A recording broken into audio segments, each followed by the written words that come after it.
Let me ask you this. Have you been called far right recently? Because let's face it, if you disagree with a variety of things these days, which normally would be quite sensible a few years ago to disagree with them, these days, oh no, you are apparently some kind of Nazi in disguise, far right, you name it. Let's have a look at this most recent example of what I am talking about. What I find unacceptable, though, is some of those who've got legitimate objections joining hands with some of those outside who are part of a far-right group, who are...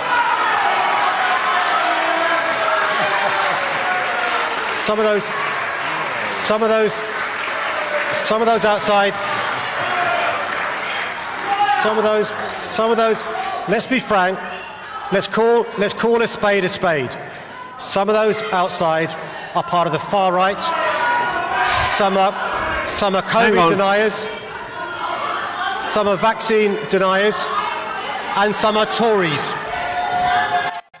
I mean, absolutely ridiculous. In case you was not watching, you was wondering what was going on, that was Sadiq Khan. He was speaking there at so-called People's Question Time.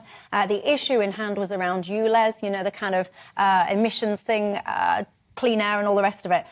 The response that he got then, Paul Embry, from people in the audience was quite reflective of the sentiment from a lot of people, I think, because this whole tendency to kind of, if you disagree with ULEZ, for example, or anything, or lockdowns, whatever, you're immediately described as far right. And to me, it's used as a tool just to silence people, almost embarrass people, shame people, make people think, oh, gosh, well, I better not question or query that. What do you think to it? I think it's been stripped, frankly, of all historical meaning. Once upon a time, we knew and understood what far right meant. It meant the National Front, it meant the British National Party, it meant people in bomber jackets and Doc Martin boots and skinheads marching through often areas with high numbers of ethnic minorities and trying to intimidate people. It meant violence, it meant some sort of affinity for the Third Reich and Hitler and so on.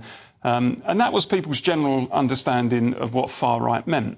Nowadays, people use it in terms of abuse against people who, for example, voted for Brexit, or people in America who voted for Donald Trump, or people who fly the St George's flag from their house, or people who believe that, you know, biological sex is immutable and men can't become women.